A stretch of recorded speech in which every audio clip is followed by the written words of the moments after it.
Whether it's the Chase trifecta, Amex trifecta, Citi trifecta, Wells Fargo trifecta, the Capital One duo, or any other combination of these cards or other cards put together, it sure seems like there's a million different credit card strategies you can choose from. But when we boil them all down, I'm going to say there's only 3 main strategies that actually matter. So if you've ever felt totally overwhelmed by all the different options, this video will simplify everything down for you to hopefully come up with your ideal strategy going forward. And that will mean more travel rewards or cash in your pocket. Let's get to it. The first credit card strategy that actually matters is what I call the sub hunter. Sub, of course, standing for sign up bonus. And for all my sub hunters out there, you know exactly what I'm talking about. You have a short-term focus and don't need to spend time optimizing a specific setup. Really, the net sign-up bonus is all that matters. So your favorite phrase is probably limited time offer. So while this strategy may have the least amount of thought put into it, it's definitely a fast track to earning a lot of value quickly. Let's take a simple example here. Let's say you got the Amex Platinum card with their as high as 175,000 point offer. And going through their little walkthrough, let's say you actually got the 175K high offer. Then you go over to, let's say, the Delta SkyMiles Platinum card a few months later, and you snag up an elevated offer here, 90,000 bonus miles. After those 2 Amex cards, you want to take a little bit of a cool down break, so you jump on over to Chase and see that they're also offering a limited time offer on the Sapphire Preferred, normally 60K, but now it's 75,000 points. From there, you fly on over to Citibank. They, of course, have the Citi Advantage Platinum Select card. There's also a limited time offer as I'm recording this right now to earn 80,000 bonus miles there. And we'll even add in one more. Let's go over to Bank of America, and let's say you scoop up the Alaska Airlines Visa Signature credit card. This one also has a limited time offer to buy one ticket, get another one just for the taxes and fees, plus 50,000 bonus miles. Well, now say you got those 5 cards over the course of 1 year, so your total balance of rewards will look something like this. Just counting these sign-up bonuses alone, that's 175K on the Amex Platinum, 90K on the Delta SkyMiles Platinum, 75K on the Sapphire Preferred, 50K plus that buy one get one flight on the Alaska card, and 80,000 Advantage miles on the Platinum Select. That's 3 cards with the word platinum in it. I think our industry needs to get a little more creative. Anyway, adding all of those up, we arrive at 470,000 points / miles plus a buy one get one flight. That's pretty wild considering, again, this is all done within 1 year. Can you get more than 5 cards in a year? It's definitely possible to do so, especially as you spread things out over multiple banks. And if you're doing 2-player mode, maybe you only had to get 2 cards and your partner got 3 cards. So among 2 of you, you only had to get those 5 cards total. That's a lot of value you can have without having to go crazy on a single credit report. All in here, I would peg the dollar equivalent value of those 470,000 miles / points at least 5,000 bucks. Easy to get more than that, of course, too. Heck, you might even be able to stretch it with transfer partners and make it worth like 7 grand or even 10 grand. So there's a ton of value to be had here without going hyper crazy. Not every strategy is perfect though, so let's look at a few pros and cons of the sub hunter. On the pros side, we have earn rewards as fast as possible. I personally can't think of any way to accelerate your point earnings than these sign-up bonuses / welcome offers. Because you're earning rewards so much faster, you can therefore take more trips, or if you're playing the cashback game, you can get more cashback sooner. You might even be able to get $500, $1,000 or more dollars worth of value within 1, 2, 3 months versus a whole year. And you're also going to be building bank relationships quickly as well, especially if you're doing 2, 3, 4 issuers at a time here over your applications. And oftentimes, once you have a bank relationship established, that could put you in better graces for more approvals going forward. On the cons side of the equation, you might over-diversify your rewards. If you're not too careful, you might have miles and points across 10 programs all of a sudden, and you can't really directly or sometimes not even indirectly combine some of these. Another con is denials could slow things down. It would be nice to get a new card every single month for every single year, but I doubt you're going to be getting 24 cards over 2 years. Still, maybe possible, but very unlikely for most people. And third, your credit score may temporarily drop faster. That's due to newly opened accounts and hard inquiries. Now, if you're the type of person who prefers to get cards and keep them for the long term, then you're going to want to make sure you get ones with strong reward categories that match your monthly spend. That way you can make every purchase count. Additionally, if you have more of an investor mindset with your rewards rather than earn and burn, then one great option to consider is today's sponsor, the Gemini Credit Card, the only instant crypto reward credit card. Starting with the rewards, the Gemini Credit Card really shines for commuters and food lovers. You can earn 4% back on gas, EV charging,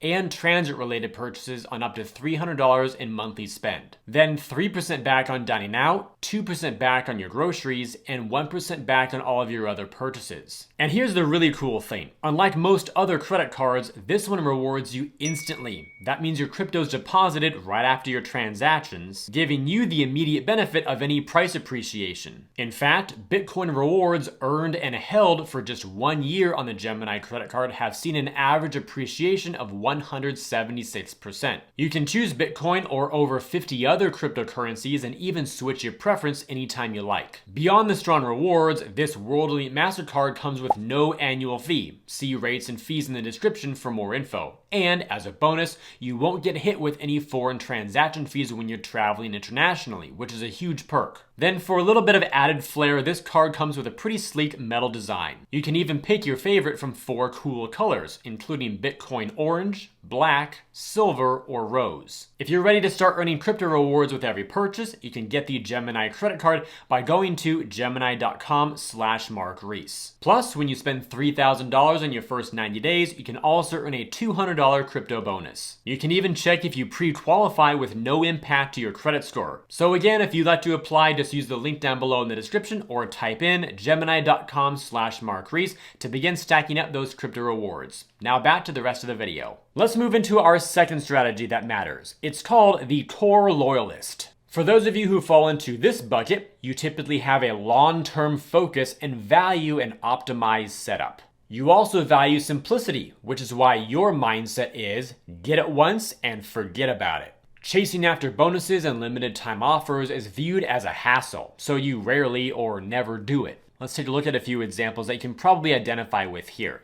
One we all know super well is the Chase Trifecta. This can have multiple flavors, of course. One common version or setup is the Sapphire Preferred, Freedom Flex, and Freedom Unlimited.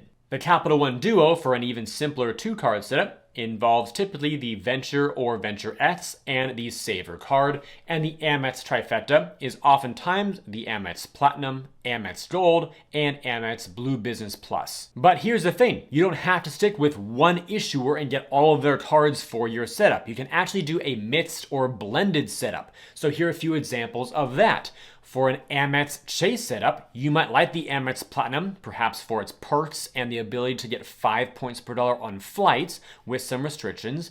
And then you add a few Chase cards on top of that, like the Sapphire Preferred and the Freedom Unlimited. That allows you to diversify your rewards a little bit further, still have access to transfer partners, many of which do cross over between the programs, and also have access to more reward multipliers covering more of your monthly spend. Those types of benefits also apply to a Capital One Amex setup.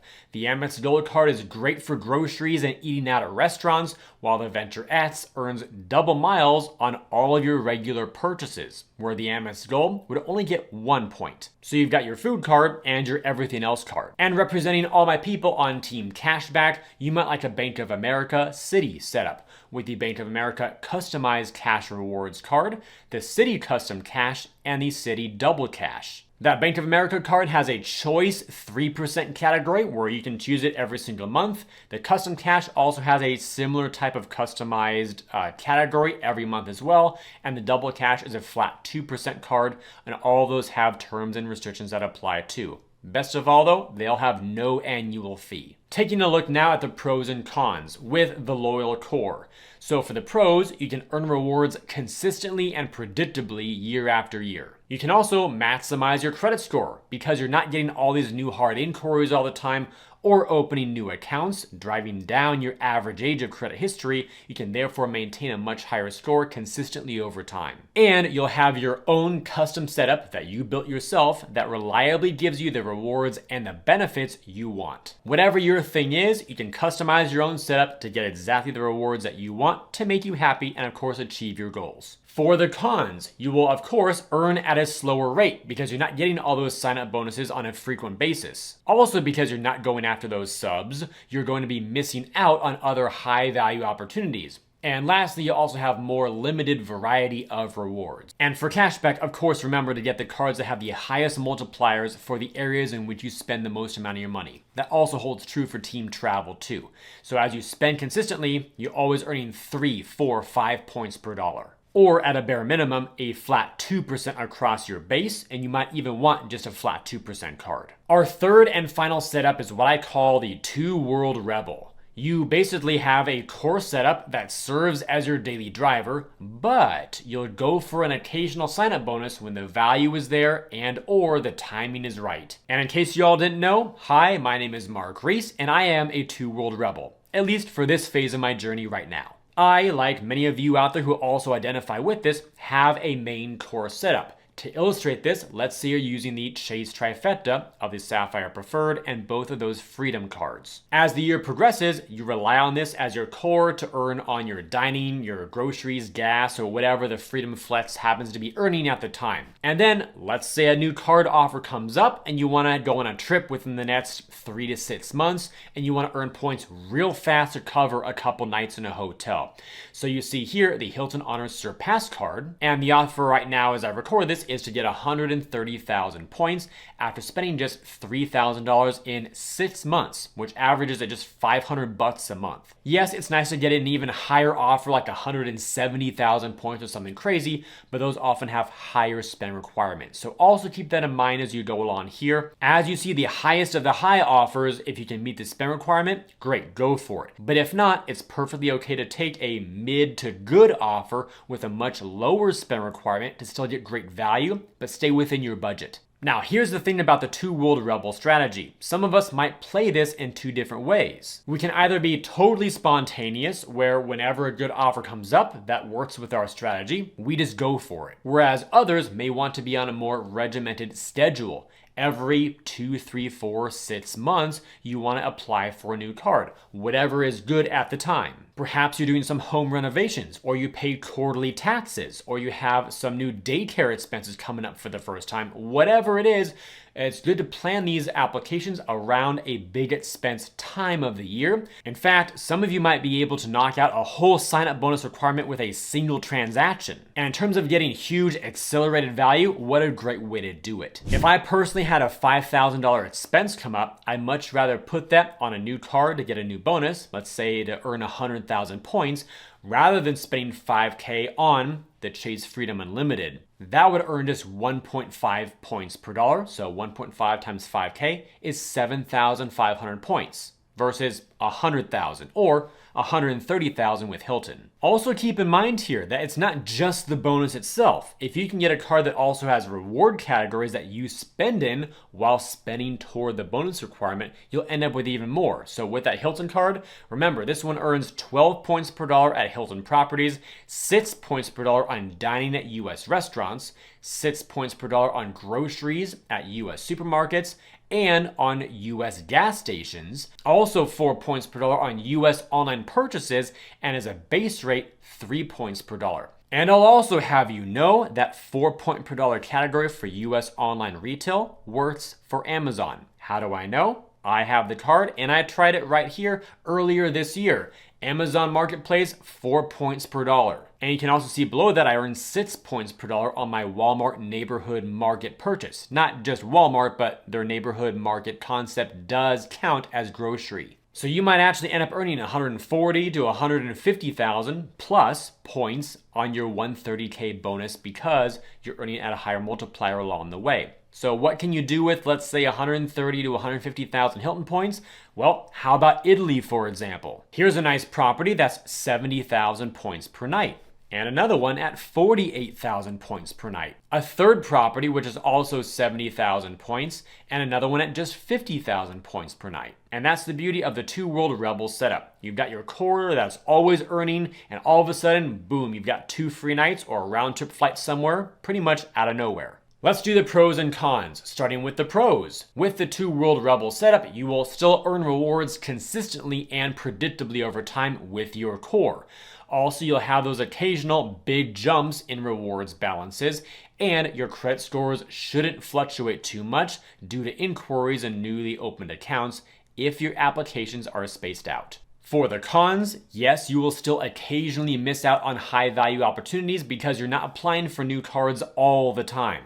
You also likely won't be able to maintain the highest credit score possible. You can definitely do fantastic and have a strong 700s, maybe even get into the 800s over, many years, but if you are at an 805, you maybe could be at an 810 or 815 if that matters to you. It's just that those inquiries and newly opened accounts may give you a small ding here and there, so fully stretching your score out may not fully be possible for a while. And third, you'll have to have a more thoughtful approach to balance your core setup and the new spend requirements. Because you're not going totally wild with a new bonus like every 2 months, you might want to be more strategic. You've got your core set up, and if you're going to add a new card bonus, you probably want that bonus to be something that you'll for sure use. Because if your core setup all of a sudden gives you a free night or two, you probably want to have airline miles to make your flight a reality as well, because that way you'll have your whole trip done with your core plus your new card. And that is a wrap for the 3 credit card strategies that actually matter, at least according to me. Before you go though, if your strategy involves an American Express card,